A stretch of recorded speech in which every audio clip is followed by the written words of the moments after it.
To Art Center Live. My name is Hyla Crane, and I'm the Executive Director here at the Marco Island Center for the Arts. Well, we are thrilled. This past week, we opened our new main gallery exhibition, Abstraction and Expressionism.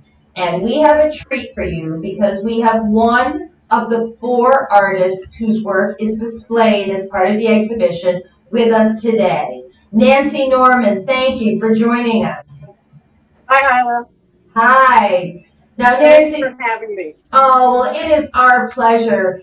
Nancy, you are very much a part of the Art Center as an artist involved with our Clay Guild, an artist who teaches with us, an artist who's exhibited with us, and you have been a part of shows here before. But I want to talk to you a little bit about your work in Abstraction and Expressionism. Now, the work is in clay, correct? Correct. And tell me a little bit about the pieces people can expect to see. We would have brought one up for display, but we're a little worried about moving them out of the gallery and anything happening to them. So tell us a little bit about the pieces you created and what people can expect to see when they come and see the exhibition. Well, I was given the opportunity to join this exhibit late last winter, early last spring, and I was very enthusiastic about it because 2020 was a hard year for a lot of people. And for me, I didn't have a lot of inspiration, and I felt I wasn't teaching, which generates for me a lot of energy. So when this came up, I said, do it to myself because I needed to stretch. I wanted to get a new direction. And so I'm really, really thrilled with it. I've got 1, 2, 3, 4, 5, 6, 7, 8. I think I've got about 8 pieces in the show. And they probably tend to be a little more expressionism than absolutely abstract.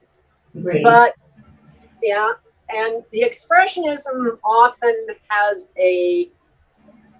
historically has kind of a dark side to it. It's very over the top and expressive, right?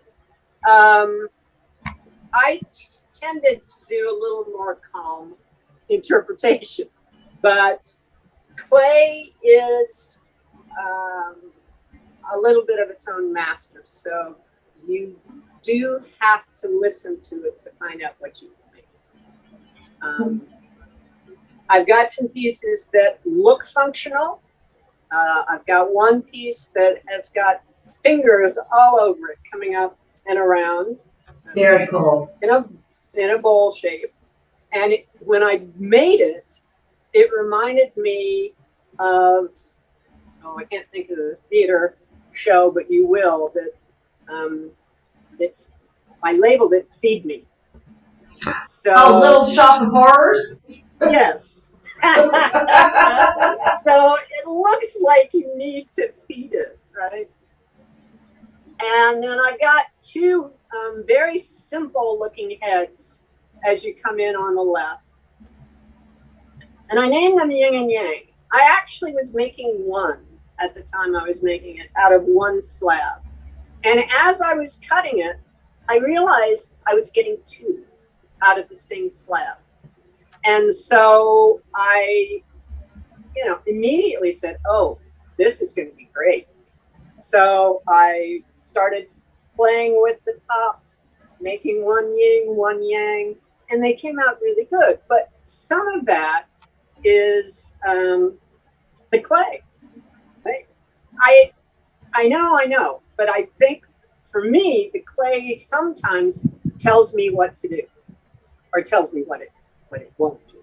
So I was thrilled with the pieces I came up. I've got one piece that kind of reminds me a little of a Picasso-y kind of look, with a big mouth and squinty eyes, very distorted. So I was pleased, and I enjoyed the process of putting the pieces together.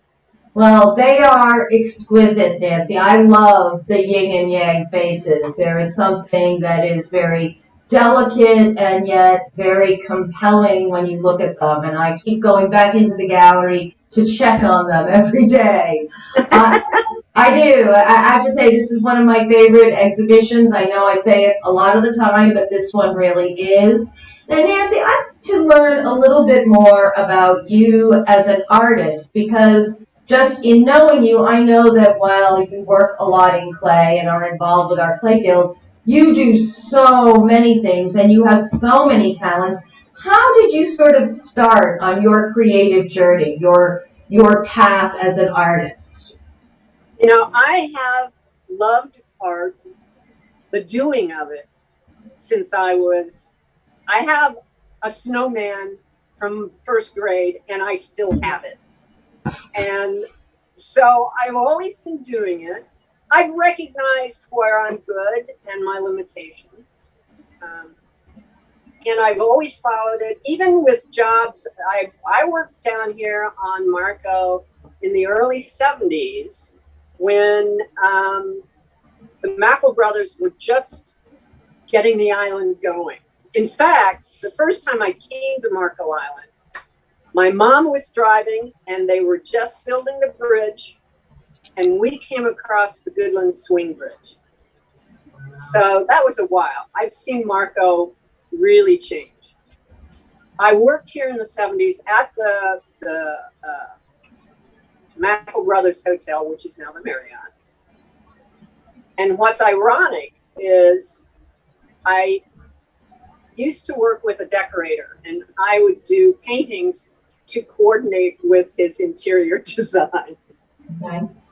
And I was interviewed, both of us were interviewed for the paper in Naples at the time.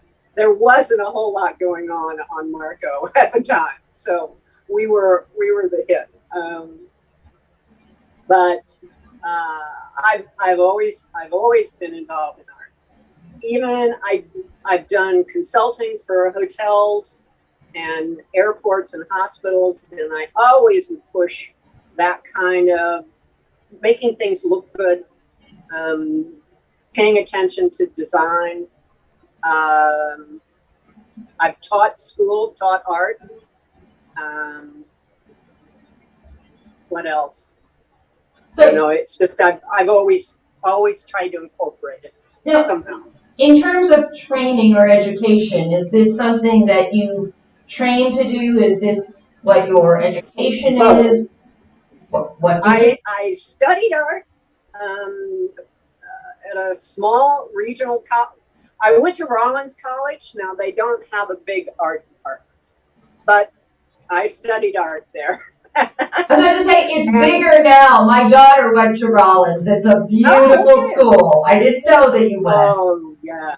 Oh, yeah. And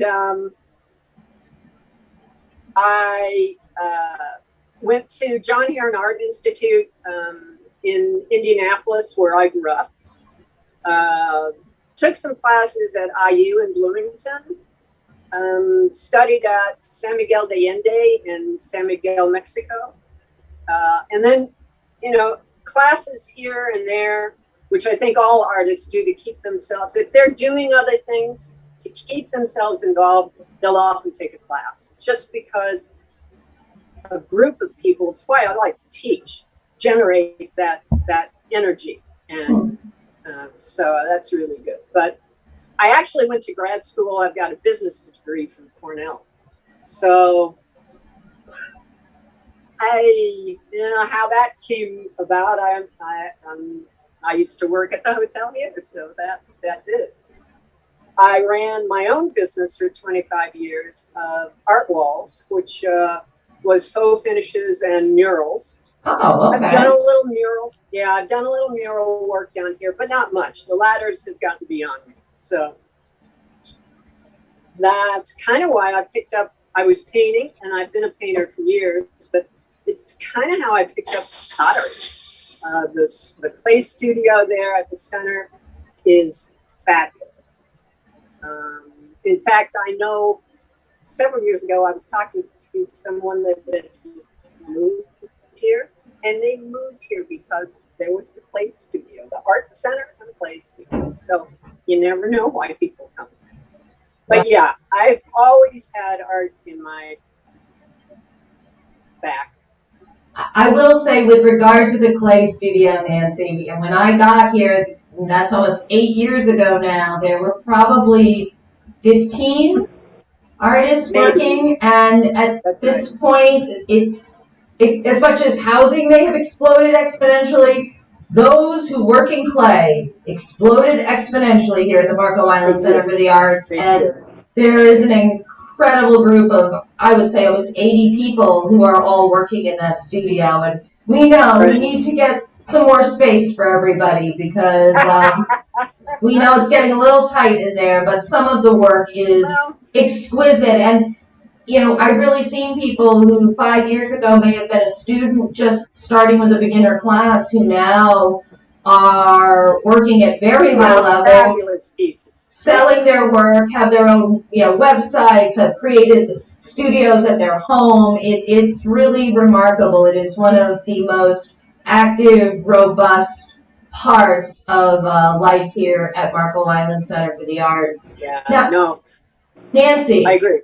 I have to ask you, because as you said, you've been a painter, you've been in business, you have done so many things, you have now this work in clay and teaching.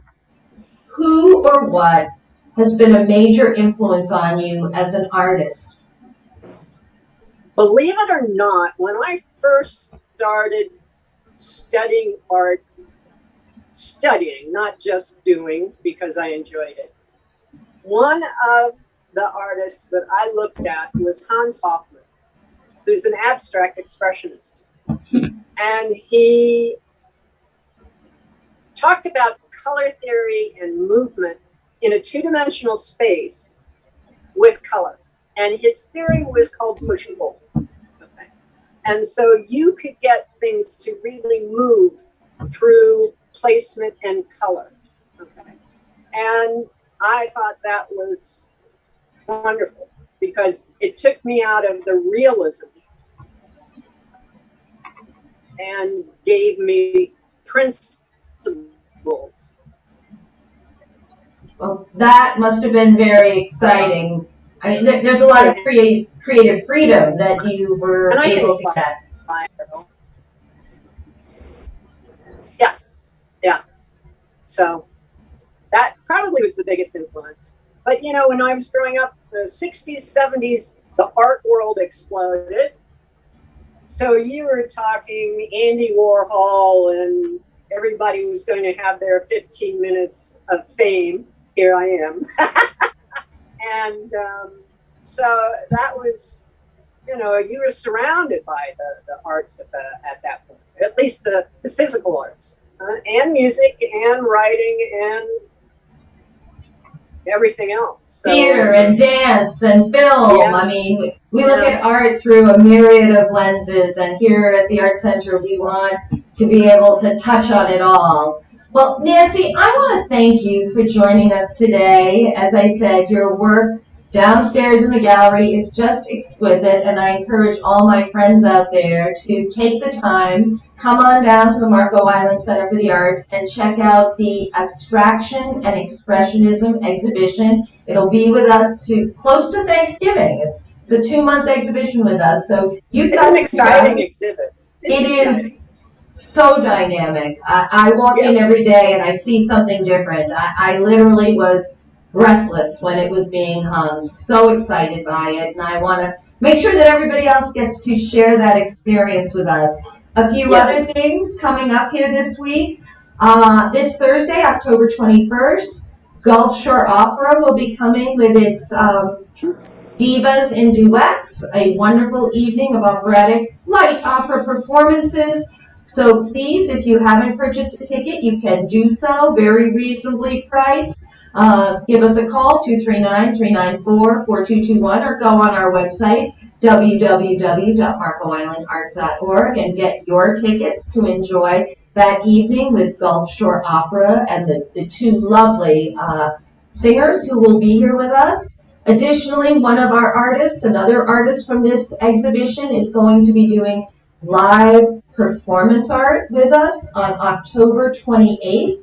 The program will run from 6 to 8 p.m. He's bringing a musician down with him, a Chris Becko. So there is no cost, but we do ask that you give us a call and make a reservation so we know how many people to expect. There is so much going on here at the Marco Island Center for the Arts, and we want you to come and experience it with us. So, Nancy, thank you again for joining us. Thank you for all that you do as a teacher and an artist here at the Marco Island Center for the Arts.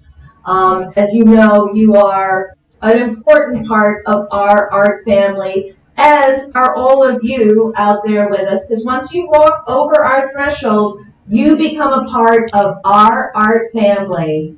And what?